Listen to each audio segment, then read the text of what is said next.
말씀에 대한 좀 기대함이 있으십니까? 예배에 오실 때?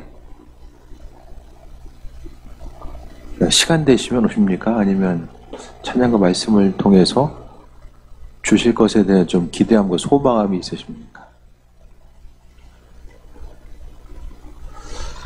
좀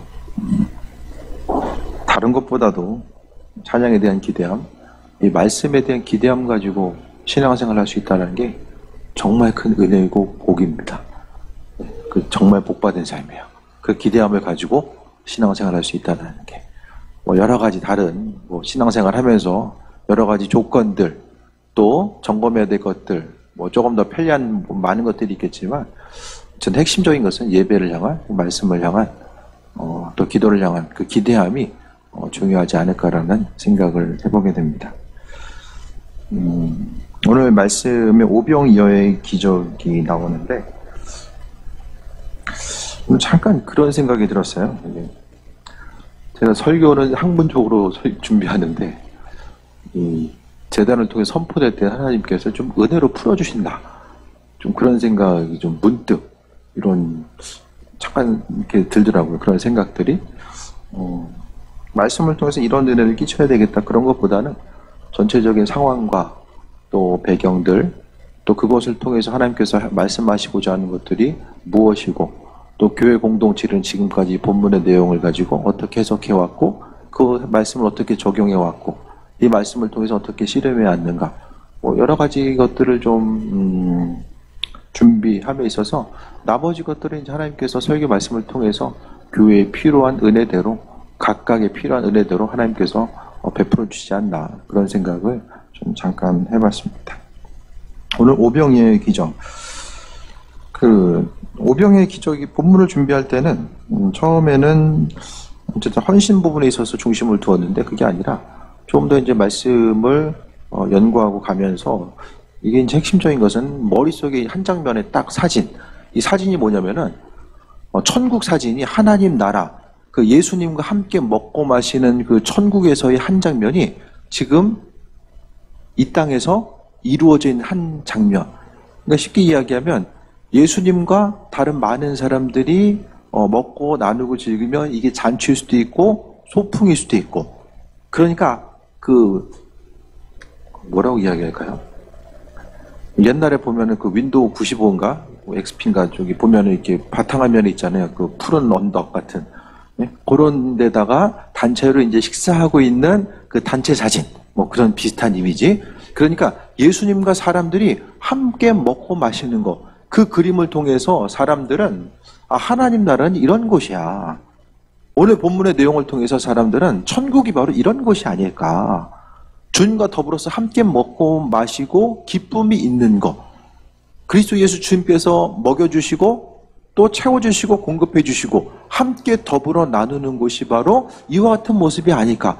그러니까 오병이어를 경험했던 사람들은 바로 이 땅에서의 천국을 경험한 것이고 오병이어에 대해서 이제 그 자리에 참여하지 못했지만 오병이어의 소식을 들은 사람들, 이 소문은 또 각각 곳곳으로 퍼졌을 거예요. 그 소문을 들은 사람들은 생각했을 거예요. 또한 예수님의 제자들도 보고 듣고 나중에 전하면서 하나님 나라, 앞으로 임하게 될 하나님 나라는 이런 곳일 거야 라고 이제 생각했던 거죠.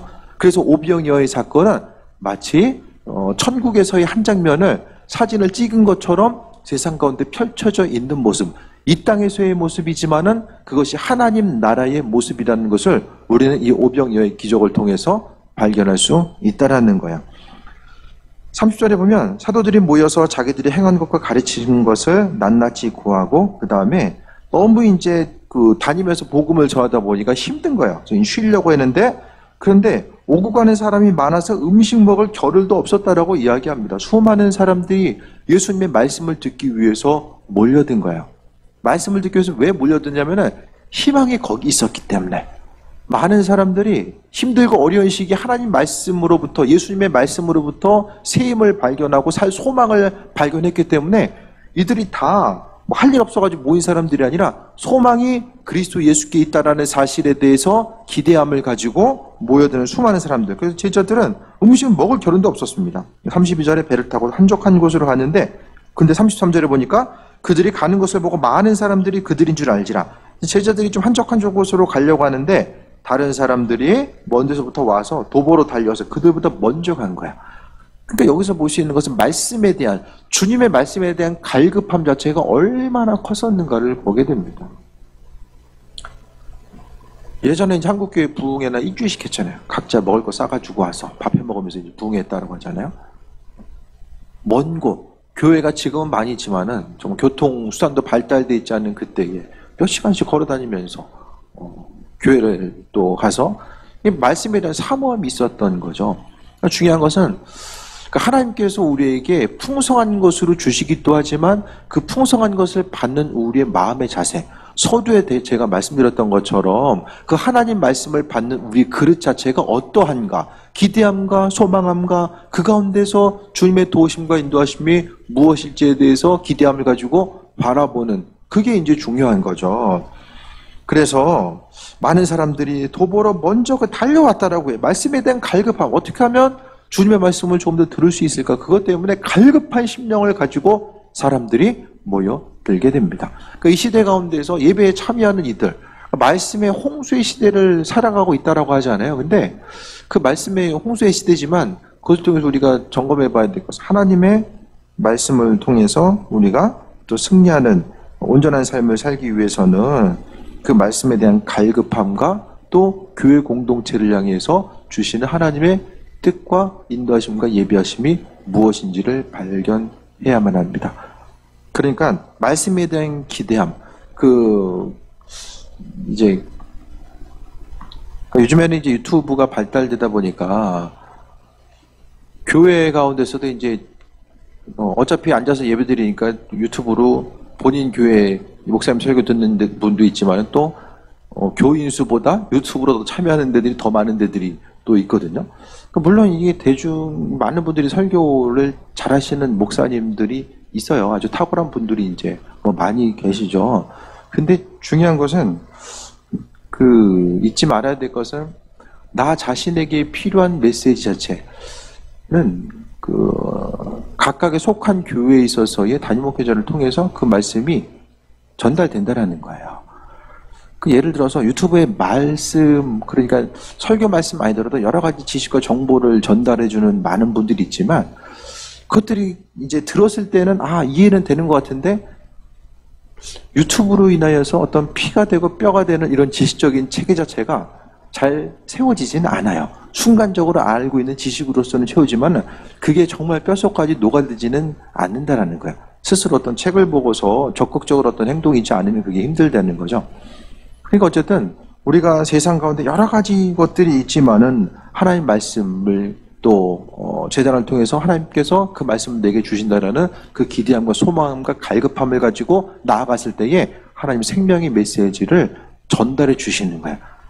물론 강단에서 선포되는 메시지가 아주 더 훌륭하게 아주 탁월하게 전달되면 좋겠지만 그게 안 된다라고 할지라도 하나님은 어차피 깨닫게 하시는 것은 성령께서 깨닫게 하시기 때문에 하나님의 방법대로 말씀 한 구절 그냥 읽는 순간에도 하나님께서 깨닫게 하시고 은혜를 도와주시고 하나님의 메시지를 전달해 주시는데 중요한 것은 바로 갈급한 것. 그러니까 중요한 것은 그리스도 예수 한 말씀이라도 전하고자 하는 주님의 갈급함과 한 말씀이라도 듣고자 하는 한 사람 한 사람의 모인 무리들의 갈급함이 함께 만났을 때 이 폭발적인 에너지, 하나님 나라가 그 안에서 펼쳐지게 되었다는 것을 보게 됩니다. 그런데 34절에 예수께서 나오사 큰 무리를 보시고 그 목자 없는 양 같음을 인하여 불쌍히 여기사 이에 여러 가지로 가르치셨다. 예수님 불쌍히 여기셨어요. 목자 없는 양같이 불쌍히 여기셨다라고 이야기하고 있습니다. 그러니까 여기서 이제 구약에서 이야기하는 메시아, 다시 오실 분, 그러니까 그 메시아에 대해서 에스겔을 통해서 우리가 한참 큐티하고 있는 에스겔서를 통해서도 또 이야기하는데 에스겔 34장 11절에서 15절 잠깐 볼게요. 메시아 주님 오실 분에 대해서 에스겔서 34장 11절에서 15절 구약성경 1204페이지에 나와 있습니다. 에스겔서 34장 11절에서 15절 제가 읽어드릴게요. 주 여호와께서 이같이 말씀하셨느니라 나 곧 내가 내 양을 찾고 찾되 목자가 양 가운데 있는 날에 양이 흩어졌으면 그때를 찾는 것 같이 내가 내 양을 찾아서 흐리고 캄캄한 날에 그 흩어진 모든 곳에서 그들을 건져낼지라 내가 그것들을 만민 가운데서 끌어내어 여러 백성 가운데서 모아 그 본토로 데리고 가서 이스라엘 산 위에와 시냇가에와 그 땅 모든 거주지에서 먹이되 좋은 꼴을 먹이고 그 우리를 이스라엘 높은 산에 두리니 그것들이 그곳에 있는 좋은 우리에 누워있으며 이스라엘 산에서 살찐 꼴을 먹으리라. 내가 친히 내 양의 목자가 되어 그것들을 누워있게 할지라. 주 여호와의 말씀이니라 라고 합니다. 에스겔서를 통해서 에스겔 34장 11절 말씀을 통해서 선한 목자 되신 그분께서 이스라엘 양떼들을 먹이시고 인도하시고 함께 하신다라는 것. 그러니까 구약 예수님께서 행하셨던 이 말씀과 인도하심과 내용 자체는 목자 없는 양같이 불쌍히 여기셨다라는 것. 그렇기 때문에 예수님께서 이 땅에 오셔서 한 사람 한 사람을 먹이시고 입히시고 목자 되셔서 양들을 온전한 길을 이끄시는 분이 바로 예수님. 그러니까 오늘 마가복음을 통해서 이야기하고 싶은 것은 예수님이 누구인가? 그 부분이 핵심적인 것이고 그 예수님과 함께하는 삶이 바로 하나님 나라를 누리고 있는 것임을 이야기하고 있어요. 그래서 예수님께서는 본문관도 이렇게 이야기하고 있고 또 오늘 마가복음 6장 오늘 34절을 통해서 사람들은 율법에 대해서 연구하는 사람은 에스겔서랑 이제 연결이 돼요. 맨날 구약의 그 내용들, 그러니까 먹고 이제 그 율법만 연구하는 사람들, 성경만 이야기하는 사람들은 이 구절을 보게 되면 에스겔 말씀이 떠오르는 거예요. 그러니까 자연스럽게 예수님 구약에서 말씀하신 메시아가 그분이구나. 그것을 이제 사람들이 깨달아 알게 되는 거죠. 또 한 가지 우리가 핵심적으로 볼 수 있는 것은 오늘 6장 14절부터 나오는 것은 세례 요한의 죽음의 모습이 나옵니다. 세례 요한의 죽음을 통해서 우리가 이제 이야기하는 것은 헤롯 대왕이 나오죠. 헤롯이 세례 요한을 죽이게 됩니다. 전체적으로 이제 내용 자체는 우리가 알게 되잖아요. 그랬을 때에 이제 헤롯과 예수님, 그 당시에 육신적인 왕이었었던 헤롯과 예수님의 모습에 대해서 이제 같이 등장하는 거예요. 성경의 내용이 시대 순위로, 그러니까 시간 순위로 다 어느 정도 일치됐지만 전부 다 시간 순위로 배열된 게 아니거든요. 그러니까 마가복음에 있어서 마가는 오늘 본문 자체를 그 6장에 그 헤롯이 세례 요한을 죽인 것과 또 예수님의 오병이어의 기적을 상호 이제 한 장에 이제 놓으면서 서로를 통해서 예수님이 어떤 분인지에 대해서 지금 더욱더 부각시키면서 나타내고 있는 거야. 그 부분을 뒤에 가서 조금 더 말씀드리겠습니다. 35절. 때가 저물어 가며 제자들이 예수께 나와 여짜오되 이곳은 빈들이요 날도 저물어 가니 무리를 보내어 두루 촌과 마을로 가서 무엇을 사 먹게 하옵소서라고 이야기합니다. 그랬을 때 37절에 대답하이르되 너희가 먹을 것을 주라 하시니 여짜오되 우리가 가서 200데나리온의 떡을 사다 먹이리까 라고 말씀합니다. 오늘 본문에서 예수님은 제자들에게 사명을 맡겨주셨는데 예수님의 죽음 이후에 부활승천 이후에 제자들이 권위와 능력을 가진 게 아니라 사역하는 중간중간에도 제자들에게 예수님께서는 그 권위와 능력을 주셨어요. 그러면서 6장 그 7절에 보면 12제자를 부르사 둘씩 보내시며 더러운 귀신을 제어하는 권능을 주셨다라고 이야기합니다. 제자들은 권능을 받았고 그 권능대로 행할 수 있는 능력이 있었는데 결정적인 순간에 그들은 믿음으로써 행동하고 반응하지 못하는 모습 또한 발견하게 됩니다. 신앙인들은 반드시 우리 한 사람 한 사람에게 하나님께서는 믿음으로써 능력을 행할 수 있는 그 은혜와 권능을 반드시 우리에게 먼저 주셨다라는 거예요. 그리고 그것을 행할 수 있는 능력 자체가 있는데 나 자신이 어떠한 능력을 가지고 있는지에 대해서 많은 사람들은 모른다라는 거예요. 200데나리온의 떡. 그러니까 한 사람의 임금이 한 6개월치죠. 이것을 보면서 우리가 볼 수 있는 것은 어떤 장면이 연상되십니까? 200데나리온의 떡을 사다 먹이니까 구약에서도 연결돼요. 민수기 11장 22절 말씀 볼까요? 민수기 11장 22절.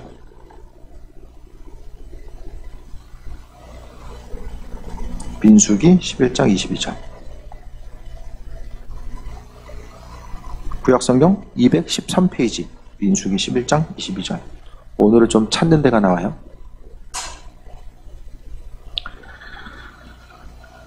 백성들이 원망을 하죠. 그랬을 때에 이제 고기를 먹게 하신다라고 이야기했을 때에 모세가 이야기합니다. 그들을 위하여 양떼와 소떼를 잡은 듯 족하오며 바다의 모든 고기를 모은들 족하리이까. 그랬을 때 여호와께서 모세에게 이르시되 여호와의 손이 짧으냐? 내가 이제 내 말이 내게 응하는 여부를 보리라. 모세도 지금 똑같은 이야기를 하죠. 아니 지금 여기서 이 광야에서 어떻게 고기를 먹입니까? 라고 이제 이야기하고. 한 구절 좀 더 볼게요. 열왕기하 4장 42절에서 44절. 열왕기하 4장 42절에서 44절. 구약성경 566페이지. 열왕기하 4장 42절부터 44절. 한 사람이 바알살리에서부터 와서 처음 만든 떡, 곧 보리떡 20개와 또 자루에 담긴 채소를 하나님의 사람에게 드린지라.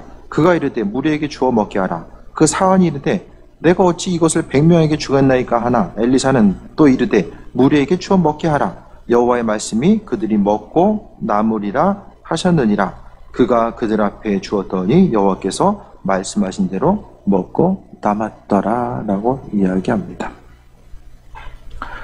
오병이어의 사건을 통해서 구약에 나와 있는 이제 그 엘리사의 사건, 모세의 사건을 이들은 기억한 거예요. 그러니까 광야를 통해서 하나님이 먹이시고 입히시는 사건들, 광야와 척박한 환경, 먹을 수 없는 그 환경 가운데서 하나님이 하나님의 백성들을 먹이시고 입히시는 그 은혜의 현장이 오늘 신약의 내용을 통해서 펼쳐지는 거예요. 그러니까 예수님이 지금 하고 계신 일들은 뭐예요? 하나님의 일하심에 대한 연속 선상에서 있는 거죠. 하지만 모세는 원망하고 또 믿지 못했지만은 예수님께서는 행하시잖아요. 모세보다 그 이스라엘 민족들이 율법에 대해서 수여받은 그 존귀하게 여겼던 그 모세, 가장 존경했던 모세보다 더 온전하신 분, 비교할 수 없이 온전하신 분이 바로 그리스도 예수 되신다라는 사실에 대해서 말씀하고 있고, 또 오늘 그 엘리사가 이야기했던 것처럼 먹고 남음이 있을 것이다라고 하는 이 말씀처럼 예수님께서는 하나님의 말씀과 더불어서, 그러니까 엘리야와 같은 그 선지자적인 능력을 갖고 있는 분이 바로 예수님, 선지자와 제사장과 예언자의 역할을 모든 것을 행하신 분이 바로 그리스도 예수, 그분이라는 사실을 오늘 마가복음에서 이제 강조되고 있습니다. 그래서 이르시되 너희가 떡 몇 개 있는지 가서 보라 하시니 알아보고 이르되 떡 5개 물고기 2마리가 있더이다 하거늘 제자들에게 명하사 그 모든 사람을 때를 지어 푸른 잔디에 앉게 하시니. 오늘 예수님께서는 푸른 잔디 위에 앉게 하시니, 이 앉게 한다는 게 뭐냐면 그러니까 그 로마도 이제 잔치를 또 중요하게 여겼고, 또 유대인들은 잔치가 어떻게 되냐면은 그 주인이 있고 그 다음에 옆에로 가면 갈수록 이제 중요한 인물들, 그래서 말석이 있는 거 이렇게 동그랗게 이렇게 돼 있어요. 서서 먹는 것이 아니라 비스듬하게 이렇게 팔을 대고서 앞으로 이제 엎어져 있는 것처럼 이렇게 대고서 이제 같이 음식을 나눈 거예요. 우리가 이제 마지막 최후의 만찬 보면은 식탁이 앉잖아요. 식탁 문화는 아니야. 사람이 이렇게 비슷하게 이제 누울 수 있는, 엎어질 수 있는 그런 상태로 있게 되는데, 이 앉다라는 게 뭐냐면 그냥 앉은 게 아니라 원어적인 의미는 잔치에 참여한 거예요. 잔치. 네. 단순히 앉았다는 의미가 아니라 잔치에 참여해서 비스듬히 앉는 그 원어적인 의미가 포함됩니다. 이것은 뭐냐면은 지금 잔치가 어디서도 나타나요? 헤롯이 세례 요한을 죽이고자 했을 잔치 자리가 이제 베풀어지잖아요. 그러니까 그 잔치 가운데 있을 때에 앞에서도 잔치가 나오고 뒤에서도 잔치가 나오게 됩니다. 오늘 6장 22절에 보니까 21절에 마침 기회가 좋은 날이었으니 곧 헤롯이 자기 생일에 대신들과 천부장들과 갈릴리 귀인들을 더불어 잔치할세라고 이야기합니다. 그랬을 때에 이 잔치 자리가 지금 예수님과 더불어서 일어나게 되는 잔치, 음식이 있고 말씀을 듣는 생명의 잔치 자리가 있고 앞에 또 잔치가 있잖아요. 헤롯이 베푼 잔치. 헤롯이 베푼 잔치는 뭐가 있습니까? 죽음이 있어요. 요한에 의해서 있는 그 죽음, 요한이 이제 죽게 되는 이런 죽음의 모습이 나오게 되지만 예수님의 베푼 잔치에서는 생명의 모습, 없던 것에서 있는, 무에서 유를 창조하게 되는 이런 그 생명의 모습이 나오게 되고, 또 많은 사람들이 먹고 마시고 즐거워하는 모습이 있지만은 또 그러니까 지금 헤롯이 베푼 잔치와 예수님이 베푼 잔치, 생명이 있는 것과 생명이 없는 것, 이 상호 내용들이 지금 헤롯과 더불어서 예수님의 잔치, 두 잔치 자리가 상호 지금 비교되고 있는 거예요. 그러니까 단순히 본문 가운데서 뭐 세례요한 시간 이후에 그냥 이렇게 배열된 것이 아니라 그런 분명한 목적에 의해서 성경이 이제 내용은 누군가 편집을 했을 거 아니에요. 있는 배열 자체는 시간적으로 쭉 간 게 아니라고 말씀드렸어요. 근데 왜 이런 내용이 여기 있을까? 하나님 나라가 어떤 것인가? 세상 잔치 자리가 아니라 정말 하나님 나라가 어떤 곳인지에 대해서, 왕이라는 것은 왕이 베푼 잔치, 그것은 모든 사람들이 참여하고 싶은 세상의 가장 귀한 잔치잖아요. 왕의 생일 잔치니까. 근데 그것보다 더 귀한 것이 온 우주의 왕 대신, 그러니까 하나님 아들 그리스도 예수 그분께서 베푸신 잔치가 어떤 것이고 나중에 임할 하나님 나라가 어떤 것인지를 지금 두 본문 가운데 비교되면서 이야기하고 있는 거야. 그래서 오늘 앉게 했다라는 이 단어 자체가 잔치 자리에 앉게 했다라는 이 원어적인 의미성이 사용된 것입니다. 그 다음에 때로 100명씩 또는 50명씩 앉은지라. 이것도 이제 의미가 있어요. 100명씩 50명씩. 그 출애굽 당시에 사람들이 그 100부장이 생기고 50부장이 생기잖아요. 그러니까 무리를 나누고 세우는 단위 자체가 이것도 이제 연결돼서 보면은 광야 시대를 생각해 보게 되는 거예요. 광야가 어떤 곳입니까? 그러니까 여기를 통해서 보게 된 것은 두 장면이 또, 그러니까 헤롯이 베푼 잔치와 비교가 되지만은 또 한 가지는 긍정적인 의미성 가운데서는 출애굽 당시 하나님의 도우심과 보호하심이 없으면 살아갈 수 없었던 그 장소, 앞서서 이야기했던 것처럼 모세가 불평하잖아요. 이게 뭐 되겠습니까? 그 모습. 또 오늘 보면 50명씩 100명씩 한 10명씩 앉아도 되는데 100명씩 앉으려면 많이 이렇게 모여야 되잖아요. 있는 거 나눠 먹으려면 10명이 딱 좋잖아요. 근데 그게 아니고 50명 100명이 나오잖아요. 그것도 의미성이 있는 거예요. 성경은 아유 뭐 그게 뭐 연결이 되겠어요? 아니에요. 성경은 우리가 생각하보다 훨씬 더 상징적인 의미성을 많이 내포하고 있어요. 이 성경이 이제 기록된 문화와 또 그들의 문화권대로 하나님께서는 하나님의 방법대로 계시하시고 사용하신 내용들이 이제 있는 거죠. 그러니까 하나님은 사람들이 알아들을 수 있는 언어와 방법을 사용하시잖아요. 전혀 뜬금없는 것이 아니라. 그래서 이것을 통해서 하나님은 그분의 뜻과 인도하심을 비춰주셨고, 또 41절에 예수께서 떡 5개 물고기 2마리를 가지사 하늘을 우러러 축사하시고 떡을 떼어 제자들에게 주어 사람들에게 나눠주게 하시고 또 물고기 2마리도 모든 사람들에게 나눠주시니.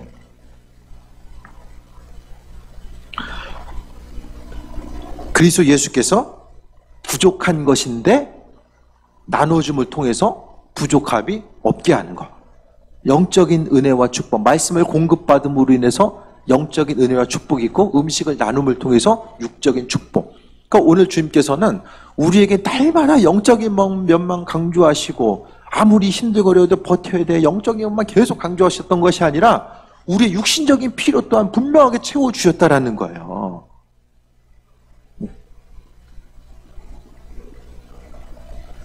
그러니까 그리스도 예수 주님께서 함께 하셨을 때에 주인은 목자 없는 양같이 헤맬 수밖에 없고 고난과 고통 가운데 있을 수밖에 없는 그들을 주님께서 모으셔서 생명으로 공급해 주셨어요. 광야 생활 가운데서 공급하셨던 그 하나님, 그분께서 오늘 예수님께서 그와 같이 하나님으로부터 보냄받은 이로써 사람들을 모으시고 의의 길로 생명의 길로 이끄시고 하나님의 방법대로 채워주고 계신 것을 보게 됩니다. 그분 나라가 임했을 때에 그리스도 예수께서 함께 하심을 경험했을 때에 다 배불리 먹고 남은 떡 조각과 물고기를 12바구니에 차게 거뒀다라고 말씀하고 있습니다. 12이라는 것은 아니 바구니 2개도 있고 3개도 있고 13개도 있고 14개도 있는데 왜 12개가? 12지파를 의미하는 거예요. 12지파. 이스라엘 민족들 모두, 모든 지파, 12지파라는 것은 이스라엘 민족들 전부를 이야기하잖아요. 그 지파 모든 사람들에게 채우고도 남음이 있을 수 있는, 그러니까 그만큼 남았다는 것은 그만큼 풍족함을 이야기하잖아요. 모든 사람이 부족했던 것이 아니라 그 풍족함을 이야기하고, 떡을 먹은 남자는 5,000명이었다. 50, 500, 5,000. 완전 숫자를 이야기합니다. 남은 자, 그러니까 남자만 5,000명이었다는 것은 대략 이야기하면 한 2만 명 이상을 이야기하는 거죠.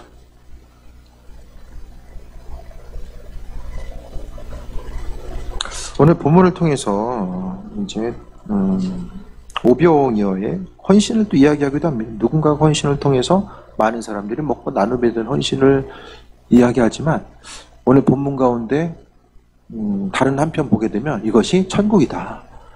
그러니까 그리스도 예수가 누구인가, 어떤 분이신가, 그분이 임했을 때에 나타나게 되는 현상 자체.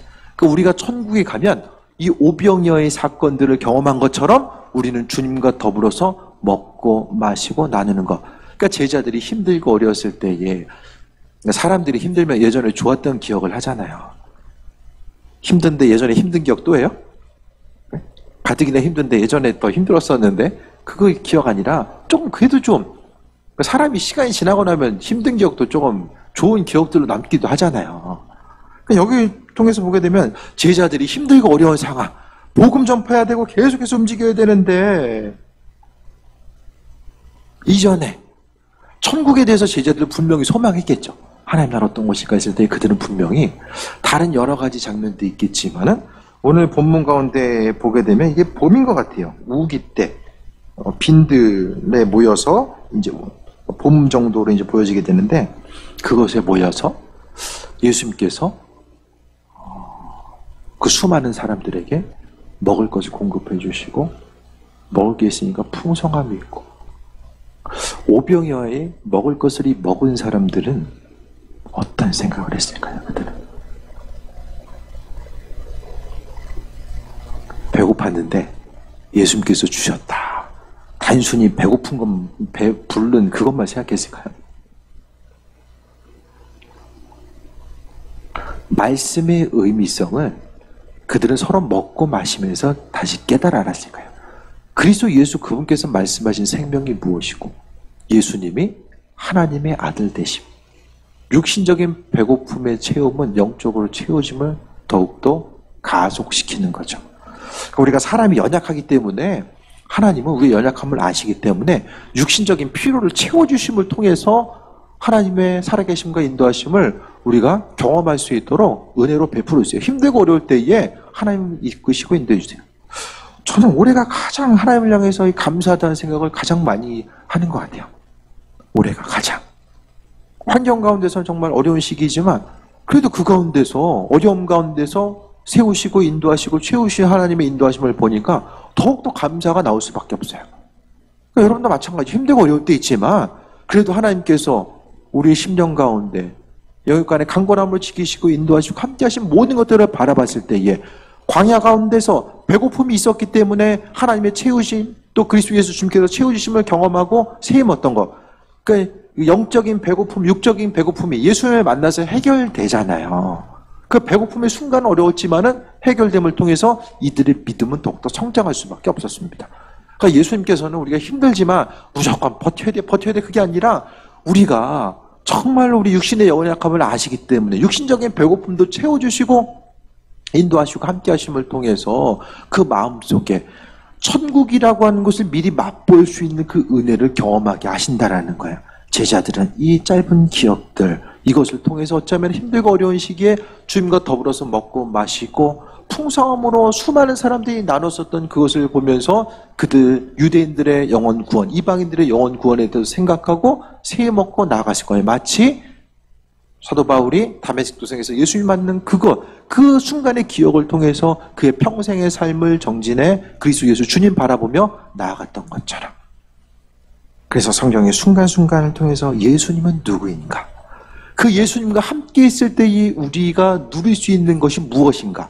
그분과 함께함을 통해서 누리게 되는 하나님 나라가 어떤 곳인가를 오병이어의 사건을 통해서 제자들은 경험하게 되고 이 시간 모여있는 우리 회중들, 또 우리는 이 말씀을 통해서 역시 하나님 나라, 그분과 함께하는 삶이 어떤 삶인지를 본문의 내용을 통해서 우리가 경험할 수 있는 거죠. 이해가 되십니까? 가끔 고개라도 끄덕이시면 좋을 것 같아요. 째려보고 있으면 뭔 소리 하나 좀 오해할 수가 있기 때문에. 어쨌든 오늘 본문, 그 말씀이 정말 여러 가지 말씀을 우리의 상황에 따라서 내포해 주고 있어요. 그렇기 때문에 어쨌든 제가 비슷한 본문 가지고 제가 계속 말씀드리지만 그래도 그 가운데서 말씀이 살아있기 때문에 여러 가지 우리가 또 하나님께서 주신 말씀 우리가 받아들이고 새겨먹고 나아갈 수 있게 됩니다. 말씀 읽을 때마다 하나님의 말씀을 통해서 이끄시고 인도하신다라는 거. 그러니까 말씀이 한 장면, 오늘 머릿속에 본문의 내용 자체를 한 장의 사진이나 한 장의 그림으로 머릿속에 집어넣으시고 그 한 장면 가운데 내가 존재하는 거. 대략 2만 명의 사람들과 함께 먹고 마셨던 그 남는 것을 주어서 광주리를 취했다는 한 장면을 마치 내가 옆에서 함께하는 것처럼 그 주님의 은혜와 풍성함, 그 풍성함이 오늘 나의 삶의 여정 가운데 함께하기를 소망합니다. 그 은혜 가운데, 은혜의 현장 가운데 내가 있길 원합니다. 그 마음을 가지고 하루하루 기쁨과 감사함 가운데 나아가면 우리가 새해 먹고 승리하는 삶을 살게 될 줄 믿습니다. 믿음으로 주님 바라보고 그 인도하심 가운데 하나님 나라를 누리는 귀한 삶 되시길 축원드립니다. 기도하겠습니다.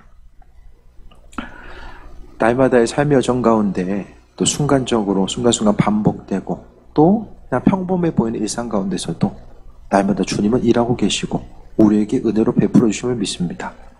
더욱더 민감하게 하시고 눈을 들어 하나님의 일하심을 발견하게 하시며 주님과 더불어 교제하고 먹고 마시며 새해 먹고 나아가는 귀한 삶으로 인도하여 주옵소서.